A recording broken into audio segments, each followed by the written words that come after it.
Hello दोस्तों, स्वागत है आपका मिस्ट्री बिट्स यूट्यूब चैनल में। दोस्तों, आज तक हमने बहुत सारी रहस्यमय घटनाएं देखी, लेकिन आज जो हम घटना देखने वाले हैं ये सबसे अलग है दोस्तों। ये घटना है दोस्तों इटली के एक शहर रोम की। 14 जून 1911 की बात है। एक ट्रेन कंपनी अपनी पहली ट्रेन जेनेडी की यात्रा के लिए 100 लोगों का चुनाव करती है। क्योंकि यह ट्रेन का पहला ट्रायल था, इसलिए कंपनी अपने प्रचार के लिए और ट्रेन के एक खूबसूरत सफर के लिए सभी यात्रियों की सुख सुविधा और खाने पीने का इंतजाम भी करती है। इसके लिए ट्रेन में यात्रियों की देखभाल के लिए 6 कर्मचारी भी रखे जाते हैं जो सफर के दौरान यात्रियों का ध्यान रखते हैं। इस प्रकार ट्रेन में कुल 106 यात्री सवार होते हैं। सभी यात्रियों का वापसी का भी पूरा इंतजाम होता है। निर्धारित समय पर ट्रेन अपना सफर शुरू कर देती है। ट्रेन में एक इंजन के अलावा 3 डिब्बे और होते हैं जिनमें सभी यात्री सफर कर रहे होते हैं। ट्रेन चलते हुए इटली के खूबसूरत रास्तों से होकर गुजरती है। सभी यात्री खूबसूरत नजारों का आनंद लेते हुए यात्रा कर रहे होते हैं। सब कुछ निर्धारित तरीके से चल रहा था, लेकिन कुछ समय बाद ही उस ट्रेन के साथ कुछ ऐसा होता है जिससे आज 100 साल से ज्यादा समय बीत जाने के बाद भी इटली के लोग हैरान हैं। ट्रेन अपने निर्धारित रास्ते से आगे बढ़ रही होती है।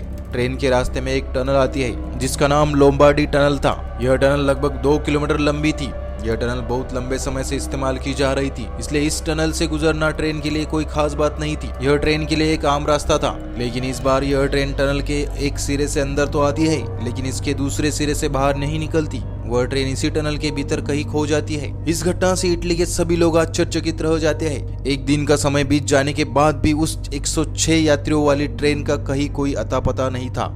जब कंपनी वालों से ट्रेन के बारे में पूछा गया तो उनके पास केवल यही जानकारी थी कि ट्रेन को आखिरी बार लोम्बार्डी टनल के अंदर जाती हुई देखा गया। इसके अलावा उनके पास उस ट्रेन के बारे में कोई जानकारी नहीं थी। इसके बाद उस जेनेडी ट्रेन की खबर इटली के राष्ट्रीय अखबारों में छपने लगी, जिससे वहां की सरकारों को भी इस बारे में जानकारी मिली। सभी लोगों को इस बात का आश्चर्य हो रहा था कि केवल 2 किलोमीटर लंबी टनल में इतनी बड़ी ट्रेन 106 यात्रियों के साथ कैसे गायब हो सकती है। ट्रेन कंपनी को लगा कि शायद उस सुरंग में कोई विशाल गड्ढा होगा जिसमें वह ट्रेन गिर गई होगी। इस कारण वह ट्रेन सुरंग की दूसरी ओर से बाहर नहीं निकली। इसलिए कंपनी वालों ने एक एक्सपर्ट की टीम उस सुरंग में जांच करने के लिए भेज दी थी।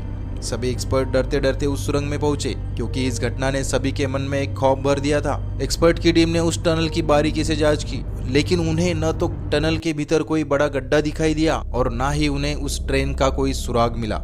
धीरे धीरे समय बीतने के साथ उन 106 यात्रियों के साथ साथ उस ट्रेन के मिलने की सभी संभावना खत्म होने लगी। इससे देश की सरकार और उस ट्रेन की कंपनी की बहुत बदनामी हो रही थी, लेकिन वह ट्रेन कंपनी और वहां की सरकार इस विषय में कुछ नहीं कर सकते थे। ट्रेन के लापता होने के कुछ समय बाद मेक्सिको में रहने वाले 2 युवक इस बात का दावा करते हैं कि वे दोनों भी उसी लापता ट्रेन की उस रहस्यमय यात्रा का हिस्सा थे और उन 100 यात्रियों में शामिल थे। जब उन दोनों युवकों से पूछा गया कि वह इस ट्रेन हादसे में कैसे बच निकले थे, तो दोनों युवकों ने बताया कि उस ट्रेन के टनल में दाखिल होने से पहले ही वे दोनों युवक उस ट्रेन से कूद गए थे। जब उनसे पूछा गया कि आप लोग क्यों कूद पड़े थे, तो उन्होंने जो बताया वह सुनकर सभी आश्चर्य में पड़ गए। उन्होंने बताया कि ट्रेन के सुरंग में दाखिल होने से पहले ही ट्रेन में एक घना काला धुआं भर गया था और साथ ही अजीब अजीब सी भयानक आवाजें भी आने लगी थी। यह सब देखकर पूरी ट्रेन में दहशत फैल गई। ऐसी अजीब घटनाओं को देखकर ट्रेन के ड्राइवर ने भी ट्रेन के सुरंग में दाखिल होने से पहले ही ट्रेन को रोकने के लिए ब्रेक लगा दिए थे। इससे ट्रेन की रफ्तार कम हो गई थी, इसलिए वे दोनों उस ट्रेन से कूद गए। लेकिन कूदने के दौरान उन दोनों को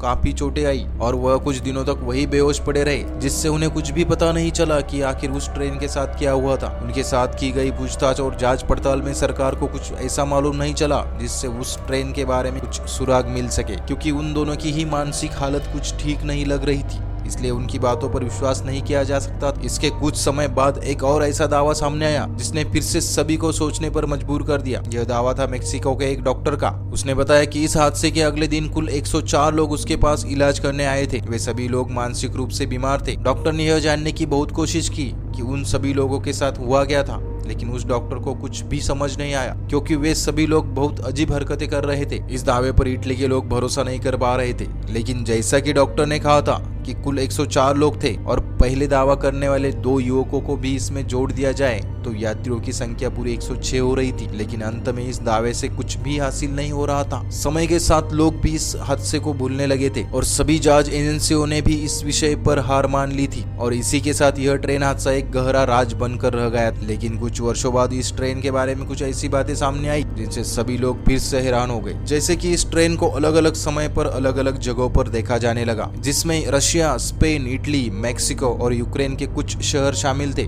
इस ट्रेन को देखने वाले सभी लोग ठीक वैसा ही हुलिया बता रहे थे जैसा उस गुमशुदा ट्रेन का था। वही एक इंजन और 3 डिब्बों वाली यह ट्रेन सभी को दिखाई देती थी और गायब हो जाती थी। लोगों के इस दावे के बाद एक्सपर्ट्स ने यह निष्कर्ष निकाला कि शायद वह ट्रेन सुरंग के भीतर किसी प्रकार की समय यात्रा में फंसी गई थी और वह कभी सुरंग से बाहर निकली ही नहीं, इसलिए लोगों के द्वारा उस ट्रेन को अलग अलग जगहों पर अलग अलग समय पर देखा जा रहा था। इस प्रकार उस ट्रेन की मिस्ट्री कभी सुलझा ही नहीं जा सकी और आज भी वह हादसा इटली में एक बहुत बड़ा रहस्य बना हुआ है। तो दोस्तों, आपको क्या लगता है क्या हुआ होगा इस ट्रेन के साथ, इन लोगों के साथ, और कहाँ गई होगी वो ट्रेन? आप अपनी राय कमेंट बॉक्स में बता सकते हैं। तो ये थी दोस्तों गायब होने वाली रहस्यमयी ट्रेन। ऐसे ही रहस्यमय और सनसनीखेज वीडियो सबसे पहले देखने के लिए दोस्तों चैनल को सब्सक्राइब कीजिए, लाइक कीजिए, शेयर कीजिए और बेल आइकॉन दबाना ना भूलिए सबसे पहले वीडियो देखने के लिए। मिलते हैं अगले ऐसे किसी रहस्यमय वीडियो के साथ, तब तक के लिए जय हिंद दोस्तों।